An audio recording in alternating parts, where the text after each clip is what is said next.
ഇത് മാസ് മോട്ടോഴ്സിൽ നിന്നാണ് നമ്മുടെ ഹോണ്ട ആക്റ്റീവ 5G വണ്ടി വർക്കിന് കയറിയിട്ടുണ്ട്. അപ്പോൾ അതിനകത്ത് നമുക്ക് നിലവിൽ ജോബ് കാർഡിൽ രജിസ്റ്റർ ചെയ്തതിന് കംപ്ലീറ്റ് ഒന്ന് നമുക്ക് ജന സർവീസായിട്ട് ചെയ്യണേഴ്സ് പറഞ്ഞിട്ടുണ്ട്.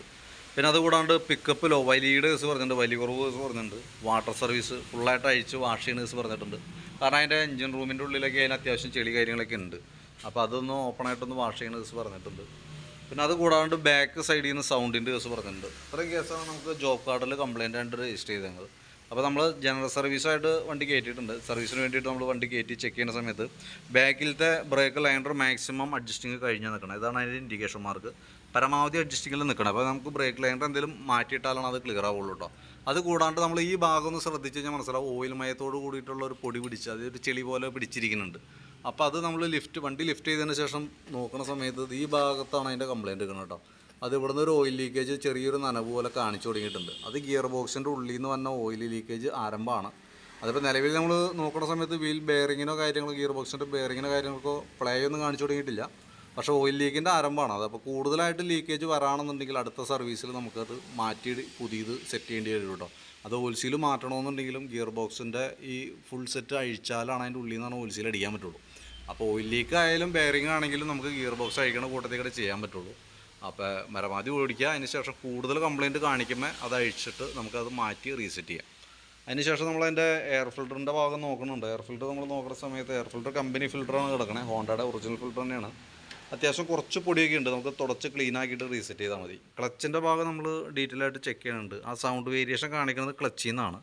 അപ്പോൾ നമ്മളതൊന്ന് ചെക്ക് ചെയ്യാനായിട്ട് അതേപോലെ തന്നെ ജനറൽ സർവീസിൽ കൂട്ടത്തിക്കടെ നമുക്ക് ക്ലച്ച് ഗ്രീസിങ് കാര്യങ്ങളും മന്നതാണ്. അപ്പോൾ അതിന് വേണ്ടിയിട്ട് നമ്മൾ ക്ലച്ച് അഴിച്ചിട്ടുണ്ട്. അപ്പോൾ എനിക്ക് തോന്നുന്നു ഇതിൻ്റെ ഓയിൽ ലീക്കുമായി ബന്ധപ്പെട്ട് നമ്മൾ ഇടയ്ക്ക് എപ്പോഴും ഇത് ചെയ്തിട്ടുണ്ടെന്ന് തോന്നുന്നു. കാരണം ഞാൻ ഈ സൈഡിലൊക്കെ ഓയിൽ മയത്തോട് കൂടിയിട്ട് നിൽക്കുന്നുണ്ട്. നല്ലോണം ഇതിൽ ഓയിലുണ്ട്. അപ്പോൾ ഇവിടെ ലീക്കേജ് ഇത് ഇവിടെ സൈഡിൽ നോക്കുമ്പോൾ ഇവിടെ ഓയിൽ സീലിൻ്റെ ലീക്കേജ് ആരംഭമാണ്.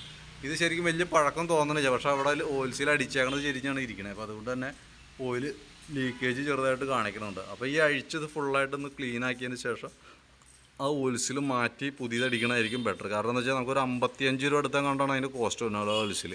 അപ്പോൾ കൂടുതൽ ലീക്കേജിനേക്ക് പോണേക്കാളും ഭേദം അത് അഴിച്ച് മാറ്റി പുതിയത് സെറ്റ് ചെയ്യണമായിരിക്കും. പിന്നെയുള്ളത് ക്ലച്ചിനകത്ത് ആ കംപ്ലയിൻറ്റ് കാണിച്ചുകൊണ്ടിരിക്കുന്നത് സൗണ്ട് കാണിച്ചുകൊണ്ടിരിക്കുന്നത് ഈ വേരിയേറ്റർ ബോഡി വന്ന യൂണിറ്റാണ് എൻ്റെ കംപ്ലയിൻറ്റ്.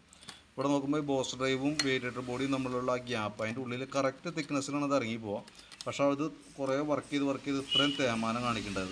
നമുക്ക് ഈ വേരിയേറ്റർ ബോഡിയും ഈ പിന്നെ ബോസ് ഡ്രൈവ് എന്ന് പറഞ്ഞ ഈ യൂണിറ്റും കൂടിയാണ് നമുക്ക് മാറ്റിയിടേണ്ടത്. അതിനകത്ത് പിന്നെ അത് കൂടാതെ നമുക്ക് പിന്നെ 6 റോളർ ബുഷുകളും ഉണ്ട്. ബുഷുകൾ ചെക്ക് ചെയ്യുമ്പോൾ നിലവിൽ വേറെ പൊട്ടലോ കാര്യങ്ങളൊന്നുമില്ല. അപ്പോൾ ബുഷുകൾ നമുക്ക് അത് തന്നെ യൂസ് ചെയ്താലും വേറെ പ്രോബ്ലം ഒന്നുമില്ല. അപ്പോൾ അത് നമുക്ക് അത് തന്നെ യൂസ് ചെയ്യാം. പക്ഷേ ഈ വേരിയേറ്റർ ബോഡിയും ഈ ബുഷും മാറ്റിയാലാണ് നമുക്ക് ആ ഒരു മുഴക്ക സൗണ്ട് മാറണമെങ്കിൽ അത് മാറ്റിയാലാണ് റെഡി ആവുള്ളൂ. പിന്നെ കൂട്ടത്തിൽ ഈ പീസ്ലൈഡൊക്കെ വന്നു. ഇതൊക്കെ നല്ല തേമാനം വന്നിട്ടുണ്ട് കേട്ടോ. പിന്നെ ഉള്ളത് മെയിനായിട്ട് വലിയുമായി ബന്ധപ്പെട്ട കംപ്ലയിൻറ്റ് പറഞ്ഞിട്ടുണ്ട്. അതിൻ്റെ മേജറായിട്ടുള്ളൊരു പ്രോബ്ലം എന്ന് വെച്ചാൽ എൻജിൻ ഓയിൽ ഇടയ്ക്ക് മാറ്റിയതാണെന്നുള്ള കേസ് പറയുന്നുണ്ട്. നമ്മളത് ഓയിൽ കയറിയിട്ട് നമ്മളൊന്ന് ചെക്ക് ചെയ്ത് നോക്കി. സ്റ്റിക്ക് ചെക്ക് ചെയ്യുമ്പോൾ സ്റ്റിക്കിനകത്ത് ഓയിലില്ല. അപ്പോൾ കയറ്റിയിട്ട് ഓയിലൊന്ന് ഊറ്റി നോക്കി. ആ കൂടിയുള്ള ഓയിലാണ് ഈ കാണുന്നത് കേട്ടോ. സ്വാഭാവികമായിട്ടും ഇത്രയും ഓയിൽ ലെവൽ കുറഞ്ഞ് ഓടുമ്പോൾ ഓൾറെഡി പിസ്റ്റൺ സിലിണ്ടർ തേമാനത്തിൽ വന്നിട്ടുണ്ടാവും. ഓയിൽ ലെവൽ കുറഞ്ഞ് ഓടി പിസ്റ്റൺ ടൈറ്റ് കാണിച്ചിട്ടുണ്ടാവണം. അതാണ് ശരിക്കും പറഞ്ഞു കഴിഞ്ഞാൽ ഈ കംപ്ലയിൻറ്റിൻ്റെ ഒരു കാരണമായിട്ട് നമുക്ക് കാണാനായിട്ട് പറ്റാം. അത് നമുക്ക് പുറമേ നിന്ന് പ്രത്യേകിച്ചൊന്നും ചെയ്യാൻ പറ്റില്ല. നിലവിൽ പ്രത്യക്ഷത്തിൽ ആ ക്ലച്ചിൻ്റെ ഭാഗമൊക്കെ റെഡിയാക്കി അത്യാവശ്യം ട്യൂണിങ് കാര്യങ്ങളൊക്കെ റെഡിയാക്കി പരമാവധിയും കിട്ടാവുന്ന മൈലേജും അതിൻ്റെ പിക്കപ്പുമാണ് നമുക്ക് അതിനകത്ത് എടുക്കാനായിട്ട് പറ്റുള്ളൂ. 86,000 കിലോമീറ്ററോളം ഓടിയേക്കണതാണ് വണ്ടി. അപ്പോൾ അതിനകത്ത് നമ്മൾ ഏകദേശം 3 പ്രാവശ്യം ഹെഡ് അഴിച്ച് അതിൻ്റെ കാർബൺ ക്ലീൻ ചെയ്യേണ്ട ഒരു ടൈം ആയിട്ടുണ്ട്. ഓരോ 30,000 കിലോമീറ്ററിലുമാണ് അതിൻ്റെ ഹെഡ് അഴിച്ച് നമ്മൾ അതിൻ്റെ ഉള്ളിലുള്ള കരി ക്ലീൻ ചെയ്ത് വാൽവിൻ്റെ കംപ്രഷൻ ലീക്കേജ് എന്തെങ്കിലും ഉണ്ടെങ്കിൽ അത് ക്ലിയർ ചെയ്ത് റീസെറ്റ് ചെയ്യേണ്ടത് ഓരോ 30,000 കിലോമീറ്ററിൽ നമ്മൾ എയർ ഫിൽറ്റർ പ്ലഗൊക്കെ ക്ലീൻ ചെയ്ത് കയറ്റുന്ന അതേ പ്രോസസ്സ് തന്നെയാണത്. അത് മിക്കവാറും ചെയ്തുണ്ടാവാനായിട്ടുള്ള സാധ്യത കുറവാണ്. ഇപ്പം നിലവിൽ ഓയിൽ ലെവൽ ഇത്രയും കുറഞ്ഞ് ഓടിയേക്കുന്ന സ്ഥിതിക്ക് സ്വാഭാവികമായിട്ടും കയറ്റി അഴിച്ച് നോക്കി കഴിഞ്ഞാൽ സിലിണ്ടർ പിസ്റ്റൺ തേമാനം ഉണ്ടാവാനാണ് സാധ്യത. അപ്പം തൽക്കാലം ആ ഒരു കംപ്ലയിൻറ്റ് അതേ രീതിയിൽ തന്നെ നിലനിൽക്കാനാണ് സാധ്യത. പിന്നെ ക്ലച്ചിനകത്ത് പറഞ്ഞാൽ ആ വീല് കാര്യങ്ങൾ മാറ്റിയിടാണെങ്കിൽ ചെറിയൊരു വ്യത്യാസം വന്നേക്കും. അത്രയാണ് നമുക്ക് പുറമേ നിന്ന് ചെയ്യാനായിട്ട് സാധിക്കുള്ളൂ കേട്ടോ. പിന്നെ അതേപോലെ തന്നെ കിക്കറിൻ്റെ ഈ കവർ ഭാഗം നമ്മൾ അഴിച്ച് ചെക്ക് ചെയ്യുമ്പോൾ അതിനകത്ത് ഓയിൽ ലീക്ക് ആയേക്കണതിൻ്റെ ഓയിൽ ലീക്ക് കാര്യം ആ ഓയിലൊക്കെ ഇതിനകത്ത് ഉണ്ട്. പൊടിയൊക്കെ പിടിച്ച് നല്ല രീതിയിൽ ഇതായിട്ട് ഇരിക്കുന്നുണ്ട്.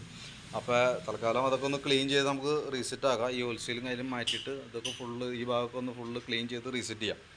ബെൽറ്റിൻ്റെ കണ്ടീഷൻ നോക്കുമ്പോൾ ബെൽറ്റ് ചെറിയ സെൻറ്ററിൽ ചെറിയൊരു പൊട്ടലൊക്കെ ഉണ്ട്. പക്ഷേ നമുക്ക് തൽക്കാലം അത് തന്നെ യൂസ് ചെയ്യാം. അത് മേജറായിട്ടുള്ള പ്രശ്നമില്ല. പവർ ലിങ്ക് എന്ന് പറയുന്ന കമ്പനിയുടെയാണ്. ശരിക്കും ഹോണ്ടയുടെ സപ്ലൈ ചെയ്യുന്ന പവർ ലിങ്കിൻ്റെയാണ് ബെൽറ്റ്. ഇപ്പോൾ അത്യാവശ്യം നല്ല ക്വാളിറ്റി ഉള്ള ഐറ്റമാണ്. അതുകൊണ്ട് തന്നെ ഇപ്പോൾ 80,000 കിലോമീറ്റർ ഓടിയിട്ടും നമുക്ക് അതിൻ്റെ സെൻറ്ററിൽ ചെറിയൊരു ക്രാക്ക് മാത്രമാണ് ഇപ്പോൾ കാണുന്നുള്ളൂ. എന്നാൽ മേജറായിട്ടുള്ള പൊട്ടലോ കാര്യങ്ങളൊന്നുമില്ല. പിന്നെ നമുക്ക് ഇവിടെ ഒരു ലീക്കേജുണ്ട്. ഹെഡിൻ്റെ ഈ ഭാഗത്ത് ചെറിയൊരു ലീക്ക് കാണിക്കുന്നുണ്ട്. ആ ഹെഡ് കവറിൻ്റെ ഗ്യാസ്കറ്റും അതിൻ്റെ ഉള്ളിൽ തന്നെ മൗണ്ട് റബ്ബറിൻ്റെയും കംപ്ലയിൻ്റ് ആണ് കാണുന്നത്. ഈ സൈഡിൽ നിന്ന് തന്നെ ഓയിൽ ഇപ്പോൾ ഈ ഭാഗത്തേക്ക് ശ്രദ്ധിച്ച് ഞാൻ മനസ്സിലാവും. ഇവിടെയൊക്കെ അത്യാവശ്യം നല്ല രീതിയിൽ ഓയിൽ ലീക്ക് കാര്യങ്ങളുണ്ട്. അത് ഈ ഭാഗത്തേക്ക് നോക്കുമ്പോൾ അറിയാനായിട്ട് സാധിക്കും. ഇവിടെ നല്ല രീതിയിൽ ഓയിലുണ്ട്. അപ്പോൾ അതൊക്കെ ഒന്ന് ക്ലീൻ ചെയ്തിട്ട് ആ ഗ്യാസ്കറ്റൊക്കെ മാറ്റി റീസെറ്റ് ചെയ്യാം. പിന്നെയെന്ന് പറഞ്ഞാൽ ആ ഓയിൽ അത്രയും കുറഞ്ഞു പോകണമെങ്കിൽ ഇത്രയും ലീക്കും കൊണ്ടൊന്നും എഞ്ചിനിൽ തന്നെ ആ ഓയിൽ അത്രയൊന്നും കുറഞ്ഞു പോവില്ല. സ്വാഭാവികമായിട്ടും വല്ല ഓയിൽ കത്തുന്ന കംപ്ലയിൻറ്റ് അങ്ങനെ എന്തെങ്കിലും ഉണ്ടാവാനായിട്ടുള്ള സാധ്യതയുണ്ട്. നമ്മൾ നല്ല രീതിയിൽ റേസ് ചെയ്ത് നോക്കി കഴിഞ്ഞാൽ പുകയുടെ പ്രസൻസൊക്കെ ഉണ്ടാവാൻ സാധ്യതയുണ്ട്. നമ്മളിപ്പോൾ അത് ഡീറ്റെയിൽ ആയിട്ട് നോക്കേണ്ടി വരും. അത് സിലിണ്ടർ ഹെഡിൻ്റെ ആണ് കംപ്ലയിൻറ്റ്.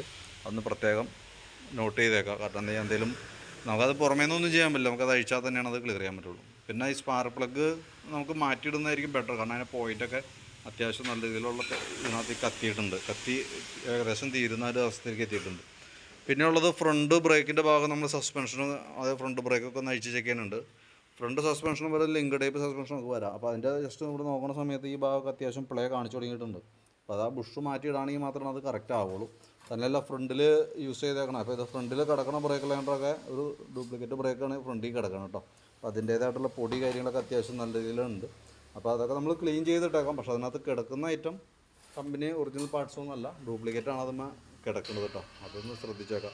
ഇടുമ്പോൾ ഒറിജിനൽ പാർട്സുകൾ തന്നെ യൂസ് ചെയ്യാനായിട്ട് ശ്രദ്ധിക്കുന്നതാണ് കുറേ കൂടി നല്ലത്. കാരണം ഞാൻ സാമ്പത്തിക നഷ്ടവും അതേപോലെ തന്നെ പാർട്സുകൾ മേജർ ഡാമേജിലേക്കൊക്കെ പോകാനായിട്ട് ഡ്യൂപ്ലിക്കേറ്റ് പാർട്സുകളൊക്കെ കാരണമാവാറുണ്ട്. അപ്പോൾ അതുകൊണ്ട് ജസ്റ്റ് പറഞ്ഞെന്നുള്ളൂ. പിന്നെ അതിൻ്റെ ബാറ്ററി ആമറോണിൻ്റെ ബാറ്ററി 2022 മോഡൽ ബാറ്ററിയാണ് നമുക്ക് വണ്ടിയും ഇരിക്കുന്നത്. സർവീസിൻ്റെ ഭാഗമായിട്ട് ബാറ്ററി ടെസ്റ്റും കാര്യങ്ങളും ഉണ്ട്. അപ്പോൾ അതുകൊണ്ട് നമ്മൾ അതും കൂടി ഒന്ന് ചെക്ക് ചെയ്ത് പോകുന്നുണ്ട്. ബാറ്ററി ചെക്ക് ചെയ്യുമ്പോൾ 12.87 വോൾട്ട് നമുക്ക് കാണിക്കുന്നുണ്ട്. ബാറ്ററി നമ്മൾ ടെസ്റ്റിലേക്ക് കൊടുത്തിട്ടുണ്ട്. അപ്പോൾ കറക്റ്റ് ബാറ്ററിയുടെ സ്റ്റാറ്റസ് അറിയാൻ വേണ്ടിയിട്ടാണ്. അപ്പോൾ നിലവിലിപ്പോൾ ഓക്കെ ആയിട്ടാണ് കാണിക്കണേ. ഇപ്പോഴത്തെ ഭാഗം കംപ്ലൈൻ്റ് ആയിട്ട് 2022 മോഡലാണ്. ടെസ്റ്റിലും ഓക്കെ ആയിട്ടാണ് കാണിക്കുന്നത് കേട്ടോ. പിന്നെ ഇതൊക്കെയാണ് മെയിനായിട്ട് വന്നേക്കണ വർക്കുകൾ. നമുക്ക് സർവീസുമായി ബന്ധപ്പെട്ട വർക്ക്. അപ്പോൾ നമുക്ക് ക്ലച്ചിനകത്ത് വന്ന വർക്കും അതേപോലെ തന്നെ ഫ്രണ്ടിലത്തെ ബ്രേക്ക് അതേപോലെ തന്നെ ബുഷ് സെറ്റ് ഗ്രീസ് ഇതെല്ലാം ജനറൽ സർവീസുമായി ബന്ധപ്പെട്ടാണ് വർക്ക്. ഇതിനകത്ത് നമുക്ക് ആ സർവീസ് ചാർജ് മാത്രമാണ് വരുള്ളൂ. ജനറൽ സർവീസിൻ്റെ എമൗണ്ട് മാത്രമാണ് അതിനകത്ത് നമുക്ക് വന്നുള്ളൂ. പിന്നെ അതിനകത്ത് നമുക്ക് ആ ഫ്രണ്ട് ബുഷ് സെറ്റിൻ്റെ കംപ്ലയിൻ്റ് ഉണ്ട്. അത് നമുക്ക് മാറ്റുന്നുണ്ടെങ്കിൽ കൂട്ടത്തിൽ മാറ്റിയിടാവുന്നുള്ളൂ. പിന്നെ അതേപോലെ തന്നെ ക്ലച്ചിനകത്ത് വന്നാണ് ഈ വീലിൻ്റെ ഡാമേജിൻ്റെ കേസ് പറഞ്ഞിട്ടുണ്ടായിരുന്നു. അതൊക്കെ നമുക്ക് കൂട്ടത്തിൽ മാറ്റി പോകണമായിരിക്കും കുറേ കൂടി ബെറ്റർ കേട്ടോ. അപ്പോൾ ഞാൻ അപ്രോക്സിമേറ്റ് ഏകദേശം ഇതൊക്കെ ഉൾക്കൊള്ളിച്ചിട്ട് ഒരു എസ്റ്റിമേറ്റ് നോക്കിയിട്ട് പറയാം. അത് നോക്കിയിട്ടൊന്ന് റിപ്ലൈ ഇടാം. അതനുസരിച്ചിട്ട് വേണം നമുക്ക് വർക്ക് കംപ്ലീറ്റ് ചെയ്യാനായിട്ട്. ഓക്കെ, വീഡിയോ കാണാം. കണ്ടതിന് ശേഷം നോക്കിയിട്ട് ഒരു റിപ്ലൈ ഇടാനായിട്ട് ശ്രദ്ധിക്കാം.